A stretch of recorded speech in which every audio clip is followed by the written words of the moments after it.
So the first shape that we're actually going to get into is going to be done at the wall, and it's going to be focusing on the hamstrings.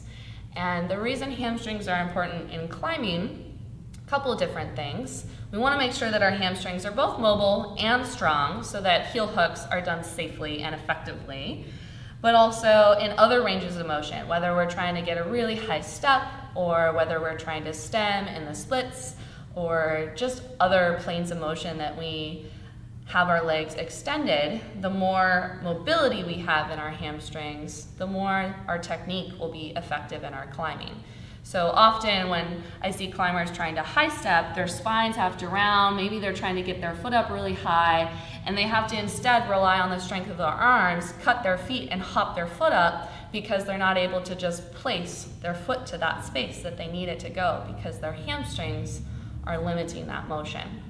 So we're going to focus on lengthening our hamstrings in a really safe and effective way at the wall. Bring some of our weight into the wall, use gravity to help us as well, and we're going to focus specifically on the orientation of our pelvis so that we're really trying to access a safe stretch in the belly of the muscle of the hamstring, so the center of the muscle, rather than the attachment points behind the glute or behind the knee. So we really want to just hit the hamstring and nothing else. So often when people are forward folding, they're trying to reach their toes and curl their spine to reach towards their toes. And in this position, we're actually in a posterior tilt of the pelvis. So when we're focusing on the pelvic orientation, play along and see if you can feel the two end ranges of your pelvis. So when we're in an anterior tip of the pelvis, that means that our tail is flaring up towards the ceiling. So in that shape, your hand should be able to pass behind your low back, even with your shoulders on the wall. You're deepening the crease in your hips and your tail is spinning towards the ceiling.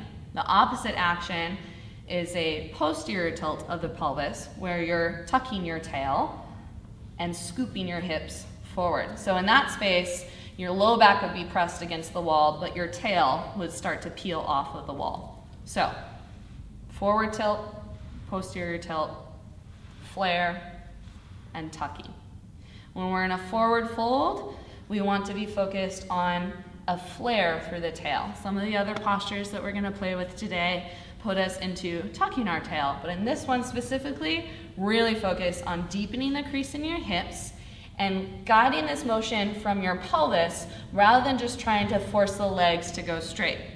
So initially, you're going to have your knees fairly bent, your heels about 2 feet away from the wall, so like you're sitting into a little bit of a chair. Spin your tail up the wall, so flare your tail up the wall, deepen the crease in your hips. Try to keep your chest fairly lifted and just see how far you can tip. Your hips kind of slide up the wall a little bit.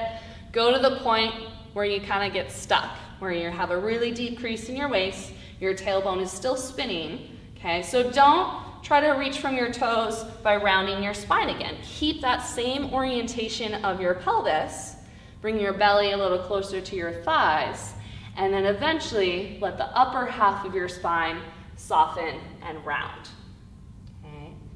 So when we're in this forward fold, we're gonna keep the knees bent, our belly as close to the thighs as it can stay.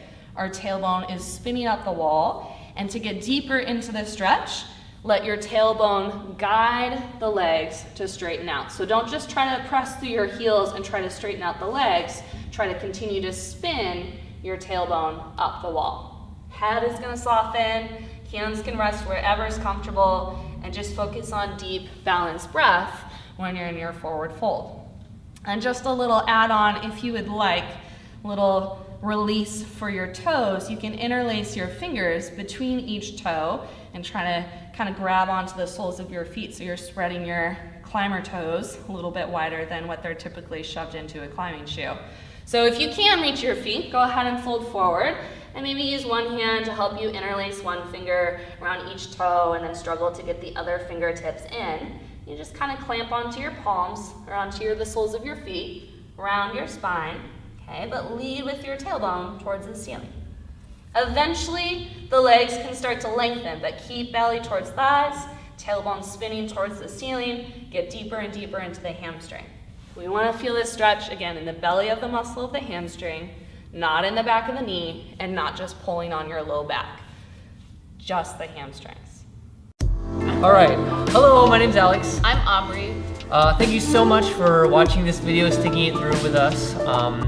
Hit the subscribe button if you want more updates on future climbing training progression videos. You can always find 15 minutes to do something that's really therapeutic, really helpful to help your climbing through a simple progression of postures. So that's what we tried to create. Absolutely. High five.